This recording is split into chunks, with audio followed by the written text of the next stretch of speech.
Hello friends, welcome to my channel. இன்றைக்கி நம்ம சேனலில் இல்லத்தரசிகளுக்கு ரொம்பவே பயனுள்ள வீட்டு குறிப்புகள் தான் பார்க்க போகிறோம். இந்த குறிப்புகள்லாம் நீங்கள் தெரிஞ்சுக்கிட்டிங்கன்னா உங்கள் நேரத்தையும் காசையும் ரொம்பவே மிச்சப்படுத்தலாம் ஃப்ரெண்ட்ஸ்.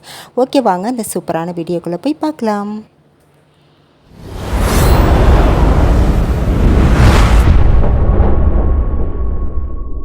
Tip number 1. நம்ம எல்லார் வீட்லேயும் இட்லி சுடும்போது மேல் தட்டில் உள்ள இட்லி மட்டும் நல்லாயிருக்கும். அதே சமயம் அடித்தட்டில் உள்ள இட்லி கொஞ்சம் நடுப்பற நீர் கோர்த்த மாதிரி கொஞ்சம் தண்ணியாக இருக்கிற மாதிரி இருக்கும். ஏன்னா அந்த மேல் தட்டில் உள்ள இட்லி வேகும்போது அதோட ஆவி பட்டு தான் அது மாதிரி ஆகுது. அதுக்காக ஒரு சூப்பரான டிப்ஸ் ஒன்று சொல்கிறேன் ஃப்ரெண்ட்ஸ். அதாவது ஃபஸ்ட்டு நீங்கள் அடித்தட்டில் உள்ள இட்லியை ஊற்றிட்டு ஒரு 2 நிமிஷம் அதை மூடி போட்டு வச்சிடலாம். இது ஃபுல்லாக வேக விடக்கூடாது. ஒரு 2 நிமிஷம் மட்டும் அது இருந்தால் போதும். அடித்தட்டில் உள்ள இட்லி மட்டும் கொஞ்சம் 2 நிமிஷம் வேகட்டும். வெந்த பிறகு அதுக்கப்புறம் நம்ம மேல் தட்டில் இட்லி ஊற்றி அதையும் மேலே வச்சுக்கலாம். இப்போ நான் 2 நிமிஷம் கழித்து ஓப்பன் பண்ணிட்டேன். இட்லி ஒரு பாதி அளவுக்கு வெந்திருக்கு. இப்போ நம்ம மேல் தட்டில் உள்ள இட்லி மாவு ஊற்றி மூடி போட்டு இதை ஒரு 5 மினிட்ஸ் வச்சா போதும். ஏன்னா இட்லி 5 மினிட்ஸ்லேயே வெந்துடும். இப்படி வச்சு வேக வைக்கும் போது மேல் தட்டில் உள்ள ஆவி கீழே இட்லி கீழ் தட்டில் உள்ள இட்லி பட்டாலும் அது அதுக்கப்புறம் ஒன்றும் ஆகாது. இந்த மாதிரி டிப்ஸ் நீங்கள் ஃபாலோ பண்ணி பாருங்கள். இப்போ மேல் தட்டில் உள்ள இட்லி நல்லா வெந்துருச்சு. இப்போ அடித்தட்டில் உள்ள இட்லியும் பாருங்கள், நீர் கோக்காமல் மேல் தட்டில் எப்படி இருந்துச்சோ அதே போல் தான் அடித்தட்டிலையும் இருக்குது. இந்த டிப்ஸ் எல்லாருக்குமே ரொம்பவே யூஸ்ஃபுல்லாக இருக்கும் ஃப்ரெண்ட்ஸ். நீங்கள் ட்ரை பண்ணி பாருங்கள். Tip number 2. நம்ம வீட்டில் மீன் வறுக்கும்போது அதில் மிளகாய்த்தூள், மஞ்சள் தூள், உப்பு சேர்த்து வறுப்போம். சில பேர் நிறைய மசாலாலாம் கொஞ்சம் ஆட் பண்ணி வறுப்பாங்க. அது எந்த மசாலா சேர்த்தாலும் அது கூட கடைசியாக ஒரு டீஸ்பூன் அளவுக்கு இஞ்சி பூண்டு விழுது சேர்த்து நம்ம பெரட்டி வச்சுட்டு அதுக்கப்புறம் மீன் வறுக்கும்போது அதோட டேஸ்ட்டும் ஃப்ளேவரும் ரொம்பவே சூப்பராக இருக்கும் ஃப்ரெண்ட்ஸ். ட்ரை பண்ணி பாருங்கள். Tip number 3. நம்ம தேங்காய் பால் எடுக்கும்போது அந்த தேங்காய் பாலை எடுத்துட்டு அதோட தேங்காயோட சக்கையை நம்ம வேஸ்ட்டாக கீழே தூக்கி போட்டுருவோம். அதுபோல் அது கீழே போடாமல் அதையும் நம்ம சமையலுக்கு எப்படி யூஸ் பண்ணுறதுன்னு தான் பார்க்க போகிறோம். அதுக்கு ஒரு பேன் அடுப்பு பற்ற வச்சு ஒரு பேன் வச்சுக்கோங்க. பேனில் ஈரம் இருக்கக்கூடாது. இதில் நம்ம சக்கையை அதில் போட்டுடலாம். போட்டு நல்லா அந்த தேங்காயில் உள்ள ஈரம் கொஞ்சம் கூட இருக்கக்கூடாது. அந்த அளவுக்கு நம்ம வறுத்து எடுத்துக்கணும். இதை அடுப்பு சிம்மில் தான் இருக்கணும். வச்சு நல்லா அந்த தேங்காயோட ஈரப்பதம் போகிற அளவுக்கு நல்லா இந்த மாதிரி வறுத்து எடுத்துக்கோங்க. இதை நம்ம டெசிகேட்டட் கோகோனட்டாக தான் யூஸ் பண்ண போகிறோம். இதுக்காக நம்ம அதிக காசு கொடுத்து வாங்கணும்னு அவசியமே கிடையாது. இது கேக்கு, ஸ்வீட்டு, அப்புறம் எல்லாத்துக்குமே நிறைய டிஷ்ஷஸ்க்கு இந்த டெசிகேட்டட் கோகோனட் நம்மளுக்கு தேவைப்படும். இதை நம்ம இது மாதிரி வறுத்து ஒரு ஏர்டைட்டான பாக்ஸில் போட்டு ஃப்ரிட்ஜரில் ஸ்டோர் பண்ணிடணும். ஃப்ரிட்ஜில் வைக்கக்கூடாது, ஃப்ரீசரில் தான் வைக்கணும். வச்சிட்டோம்னா நம்மளுக்கு தேவைப்படுறப்ப இதை எடுத்து நம்ம யூஸ் பண்ணிக்கலாம். இது ரொம்பவே யூஸ்ஃபுல்லாக இருக்கும் ஃப்ரெண்ட்ஸ். இந்த டிப் ஃபாலோ பண்ணி பாருங்கள். வேஸ்ட்டாக நம்ம தூக்கி போடாமல் இந்த மாதிரி நம்ம செஞ்சு வச்சுக்கலாம். Tip number 4. நம்ம வீட்டில் டீ தூள் வாங்கி வச்சுருப்போம். அதில் எந்த பிராண்டாக இருந்தாலும் சரி, அதில் ஒரு 6-7 ஏலக்காயை நல்லா பிச்சு போட்டுக்கோங்க. இல்லைனா உரலில் இடித்து அதோட சேர்த்துக்கோங்க. அது கூடவே ஒரு 2 ரூபா காஃபி தூள் பாக்கெட்டை அதோட சேர்த்துக்கோங்க. சேர்த்துட்டு நல்லா மிக்ஸ் பண்ணி வச்சுக்கோங்க. இந்த டீ தூள்லேருந்து நீங்கள் டீ போட்டு கொடுத்து பாருங்கள். டீ விரும்பி குடிக்காதவங்க கூட இந்த டீயை ரொம்பவே விரும்பி குடிப்பாங்க. அந்த அளவுக்கு டேஸ்ட்டும் ஃப்ளேவரும் ரொம்பவே சூப்பராக இருக்கும். நிறமும் கூட ரொம்பவே சூப்பரான கலரில் இருக்கும். ட்ரை பண்ணி பாருங்கள் ஃப்ரெண்ட்ஸ். இது ரொம்பவே யூஸ்ஃபுல்லாக இருக்கும்.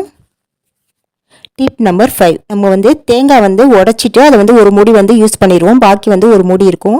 இதை நம்ம ஃப்ரிட்ஜ்லேயோ வெளியிலையோ வைக்கும் போது அது ஒரு 2-3 நாள்லேயே அது மாதிரி காஞ்சி போன மாதிரி ஆயிரும். அது போல் இல்லாமல் இருக்கிறதுக்கு இந்த தேங்காய் மூடி உள்ளார சால்ட், உப்பை நல்லா தடவி விட்டுக்கோங்க. இந்த சால்ட், உப்பு இல்லைன்னா நீங்கள் லெமன் ஜூஸ் கூட ஆட் பண்ணிக்கலாம். இப்போ இதை ஒரு பாலித்தீன் கவரில் போட்டு நம்ம ஃப்ரிட்ஜில் நல்லா மூடி வச்சிட்டோம்னா எத்தனை நாள் ஆனாலும் அப்படியே ஃப்ரெஷ்ஷான தேங்காய் போலவே அப்படியே நம்மளுக்கு இருக்கும். இந்த டிப்ஸ் ஃபாலோ பண்ணி பாருங்கள் ஃப்ரெண்ட்ஸ். Tip number 6. நம்ம வீட்டில் சீனி வாங்கி வைக்கும் போது அது சில சமயம் கொஞ்சம் ஈரப்பதமாக இருக்கும்.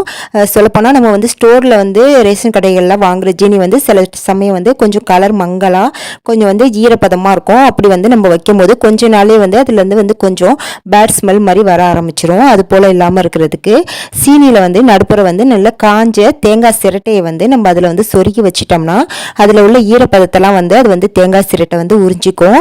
தேங்காய் சிரட்டை முக்கியமாக காஞ்சிருக்கணும். டிப் நம்பர் 7, நம்ம வந்து சாம்பாருக்கெலாம் வந்து பருப்பு வேக வைக்கும்போது அதில் கொஞ்சம் மஞ்சத்தூள் சேர்த்து வேக வைப்போம். அந்த மஞ்சத்தூளோடவே 1 டீஸ்பூன் அளவுக்கு ஆயிலும் 1/4 டீஸ்பூன் அளவுக்கு வெந்தயமும் சேர்த்து நம்ம பருப்பு வேக வச்சு சாம்பார் வைக்கும்போது அந்த சாம்பார் வந்து நைட்டு எவ்வளோ நேரம் ஆனாலும் வீணாக போகாமல் இருக்கும். அதாவது ரொம்ப நேரத்துக்கு வந்து சாம்பார் வந்து ஊசி போகாமல் நல்லாயிருக்கும். வெயில் காலங்கள்லாம் வந்து இந்த டிப்ஸ் வந்து ரொம்பவே உங்களுக்கு யூஸ்ஃபுல்லாக இருக்கும் ஃப்ரெண்ட்ஸ். இந்த மாதிரி வந்து நீங்கள் பருப்பு வேக வச்சு நீங்கள் சாம்பார் வச்சா ரொம்ப டைம் வரைக்கும் நம்மளுக்கு சாம்பார் வந்து வீணாக போகாது. நம்ம ஆயில் வந்து எதுக்காக சேர்க்குறோன்னா, ஆயில் சேர்க்கும் போது நம்மளுக்கு வந்து பருப்பு வந்து பொங்கி வழியாது. சில பேர் வீட்டில் வந்து விசில் அடிக்கும் போது பருப்பு வந்து பொங்கி ஊற்றிடும். அது போல் இல்லாமல் இருக்கிறதுக்கு நம்ம கொஞ்சம் ஆயில் சேர்த்துக்கிட்டா பருப்பு வந்து பொங்கி வழியாமல் இருக்கும். அதுக்கப்புறம் இன்னொரு டிப்ஸ் என்னென்னா, நம்ம பருப்பு வந்து வேக வைக்கும்போது ரொம்ப வந்து குலைவாக வந்து வேக வச்சிடக்கூடாது. அதாவது கொஞ்சம் வந்து ஒரு 90% தான் வந்து வேக வைக்கணும். அதாவது பருப்பு வந்து கொஞ்சம் கொஞ்சம் நம்மளுக்கு தெரியணும். அந்த மாதிரி இருந்தால் தான் நம்மளுக்கு சாம்பார் வந்து நல்ல டேஸ்டியாக இருக்கும். இதுவே நீங்கள் வந்து நல்ல கொலையை வந்து வேக விட்டுட்டிங்கன்னா சாம்பார் வந்து ஒரு மாதிரி களி மாதிரி கொஞ்சம் கொலண்டு ஒரு மாதிரி ஆயிரும். அதனால வந்து பருப்பு வந்து இந்த மாதிரி நீங்கள் வேக வச்சு எடுத்திங்கன்னா சாம்பாரோட டேஸ்ட்டும் ஃப்ளேவரும் ரொம்ப சூப்பராக இருக்கும் ஃப்ரெண்ட்ஸ்.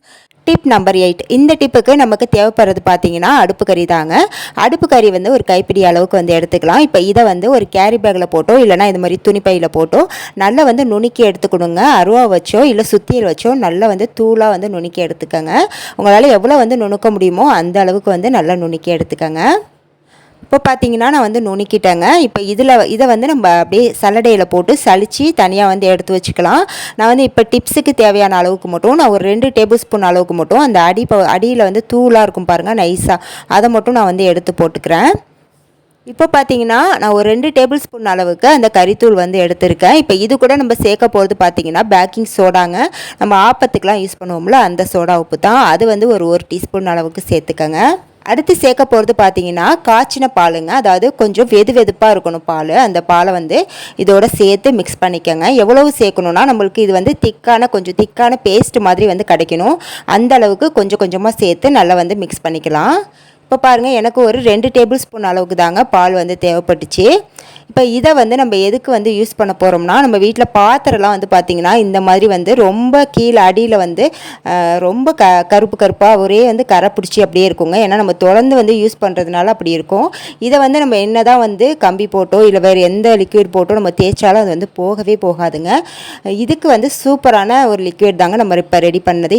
இந்த கறி பவுடர் வச்சு நம்ம அதை வந்து கிளீன் பண்ண போது பார்த்திங்கன்னா ரொம்பவே சூப்பராக பளிச்சுன்னு ஆயிருங்க. இது வந்து பார்த்திங்கன்னா ரொம்ப வருஷமாக நான் யூஸ் பண்ணிக்கிட்டு இருக்க பாத்திரம். உங்களுக்கு பார்க்கும்போதே தெரிஞ்சிருக்கும். இப்போ இந்த பாத்திரத்தில் நான் அந்த கறித்தூள் பவுடருக்கு பாருங்கள், அதை வந்து நல்லா அப்ளை பண்ணிவிட்டு ஒரு 5 மினிட்ஸ் மட்டும் விட்டுறேன். ஒரு 5 மினிட்ஸ் கழிச்சதுக்கப்புறம் நம்ம வந்து தேய்ச்சி பார்த்தோம்னா ரொம்பவே சூப்பராக வந்து க்ளீன் ஆயிருங்க. அதாவது கரை வந்து கொஞ்சம் கூட வந்து இருக்கவே இருக்காது. இப்போ நான் தேய்ச்சி விட்டுட்டேன். இது 5 மினிட்ஸ் வந்து அப்படியே வந்து இருக்கட்டும். இப்போ ஒரு 5 மினிட்ஸ் ஆயிடுச்சுங்க. இப்போ நம்ம இதில் வந்து அந்த ஸ்டீல் கம்பி இருக்குது பாருங்கள், நம்ம பாத்திரம் விளக்கெல்லாம் யூஸ் பண்ணுவோம்ல அந்த கம்பியை வச்சு நல்லா வந்து தேய்ச்சி விட்டுக்கலாங்க. ரொம்ப அழுத்தம் கொடுத்து தேய்க்கணும்னு அவசியம் இல்லை. லேசாக வந்து தேய்ச்சி விட்டாலே போதும். அந்த கரை வந்து சூப்பராக வந்து போயிருங்க. நம்ம பாட்டி காலத்துலலாம் பார்த்தீங்கன்னா அடுப்பு சாம்பல் இருக்குது பாருங்கள், அந்த கறி சாம்பல் அதை வச்சு தான் வந்து பாத்திரம் விளக்குவாங்க. பாத்திரம்லாம் வந்து ரொம்ப வந்து பளிச்சுன்னு இருக்கும். ஆனால் நம்ம இப்போ எப்படி தான் லிக்விட் போட்டு விளக்குனாலும் அது ஒரு மாதிரி மங்கலாக டல்லாக இருக்கிற மாதிரி தாங்க இருக்குது பாத்திரம்லாம். நம்ம இந்த மாதிரி வந்து கறியை வச்சு விளக்கும் போது பார்த்தீங்கன்னா பாத்திரம் வந்து ரொம்பவே புதுசு போல் ஆயிடுதுங்க. எவ்வளோ வந்து கருப்பாக வந்து அந்த கறி பிடிச்சிருந்தாலுமே சூப்பராக வந்து புதுசு மாதிரி ஆயிடுது. இப்போ நான் உங்களுக்கு தேய்ச்சிட்டு காட்டுறேன், அந்த கையை வந்து நான் இது பண்ணிட்டு காட்டுறேன் பாருங்கள் எப்படி வந்து உங்களுக்கு தெரியுதுன்னு. இப்போயே உங்களுக்கு தெரியும் நல்லா வந்து போயிருக்கு. இதை நான் வந்து ஸ்கிப் பண்ணலாம், ஒன்றுமே செய்யலை. அப்படியே தான் வந்து நான் உங்களுக்கு ஓட விட்டு கொஞ்சம் ஃபாஸ்ட்டாக வந்து ஓட விட்டுருக்கேன். இப்போ இந்த மாதிரி நம்ம வந்து தேய்ச்சிட்டு நம்ம வந்து பாத்திரம் வந்து விளக்கும் போது பார்த்திங்கன்னா எப்போவுமே வந்து அந்த பாத்திரம் வந்து புதுசு மாதிரியே இருக்குங்க. ஆனால் நம்மளுக்கு டெய்லி வந்து அந்த கறியை வச்சு விளக்குறது கொஞ்சம் சிரமமாக இருக்கும். அதனால் வீக்லி ஒன்ஸ் வந்து ரொம்ப வந்து கரை பிடிச்சிருக்கு அப்படின்னு நீங்கள் நினைக்கிற பாத்திரத்தை நீங்கள் இந்த மெத்தடில் வந்து அதாவது கறி தூளை வந்து பொடி பண்ணி வச்சுட்டு அது கூட வந்து இந்த பொருட்கள்லாம் சேர்த்து நீங்கள் தேய்ச்சி விளக்கும் போது ரொம்பவே வந்து புதுசு போல் ஆயிருங்க. இப்போ பார்த்திங்கன்னா நான் தேய்ச்சி முடிச்சிட்டேன். இப்போ வந்து தண்ணி ஊற்றி காட்டுறேன் எப்படி இருக்குன்னு பாருங்கள். நம்ம ஃபஸ்ட்டு பார்த்ததுக்கும் இப்போ பார்க்கறதுக்கும் உங்களுக்கு நிறையவே வந்து டிஃப்ரென்ஸ் இருக்கும். ஏன்னா ஃபஸ்ட்டு பார்க்கும்போது ரொம்ப வந்து கருப்பாக இருந்துச்சு, அதாவது அந்த இதே வந்து தெரியாமல் இருந்துச்சு. இப்போ பார்த்தீங்கன்னா ஒரு 90% வந்து உங்களுக்கு நல்லா வந்து போயிடுச்சு. இன்னும் வந்து நல்லா போகிறதுக்கு நான் மறுபடியும் வந்து ஒரு தடவை வந்து அந்த இதை தொட்டே நான் வந்து விளக்கிக்கிறேன். இந்த மாதிரி வந்து மறுபடியும் வந்து விளக்கும் போது ஃபுல்லாக வந்து நம்மளுக்கு அந்த கொஞ்சம் கருப்பு இருக்கிறதுமே வந்து சூப்பராக வந்து ரிமூவ் ஆயிருங்க. இப்போ பார்க்கும்போது உங்களுக்கே தெரிஞ்சிருக்கும், நம்ம ஃபஸ்ட்டு பார்த்ததுக்கும் இப்போ பார்க்கறதுக்கும் நிறைய வந்து டிஃப்ரென்ஸ் இருக்குங்க. நல்லா வந்து பளிச்சுன்னு போயிருக்கு.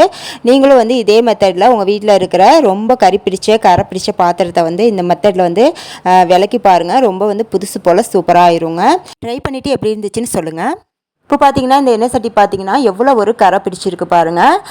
இதை வந்து நம்ம சாதாரணமாக வந்து ஸ்க்ரப்பர் போட்டு தேய்ச்சலாம், அவ்வளோ பளிச்சுன்னுலாம் வந்து போகவே போகாதுங்க. இப்போ இதையுமே வந்து நான் இந்த கறித்தூளை வந்து தொட்டு நான் தேய்ச்சி காட்டுறேன் பாருங்கள் எப்படி இருக்குன்னு. அப்படியே ரொம்ப வந்து பளிச்சுன்னு ஆயிருங்க. இதே மெத்தடில் நீங்கள் உங்கள் வீட்டில் உள்ள எல்லா பாத்திரத்தையும் வந்து ரொம்பவே சிம்பிளாக வந்து ரொம்ப கை வலிக்காமல் நம்ம வந்து க்ளீன் பண்ணிக்கலாம். ஓகே ஃப்ரெண்ட்ஸ், லாஸ்ட் வீடியோவில் நம்ம சப்ஸ்கிரைபர் ஒருத்தவங்க நெக்ஸ்ட் வீடியோ போடும்போது அவங்களோட பேரை வந்து மென்ஷன் பண்ண சொல்லியிருந்தாங்க. அவங்க பேர் பார்த்தீங்கன்னா லக்ஷிதா. ஹாய் லக்ஷிதா, வலைக்கம் சலாம். ஓகே ஃப்ரெண்ட்ஸ், இந்த வீடியோ வந்து பிடிச்சிருந்தா மறக்காம ஒரு லைக்கை போட்டுட்டு ரொம்ப பிடிச்சிருந்தா நம்ம சேனலை வந்து சப்ஸ்கிரைப் பண்ணி வச்சுக்கோங்க. நெக்ஸ்ட் ஒரு சூப்பரான வீடியோவில் வந்து மீட் பண்ணுறேன். தேங்க்ஸ் ஃபார் வாட்சிங்.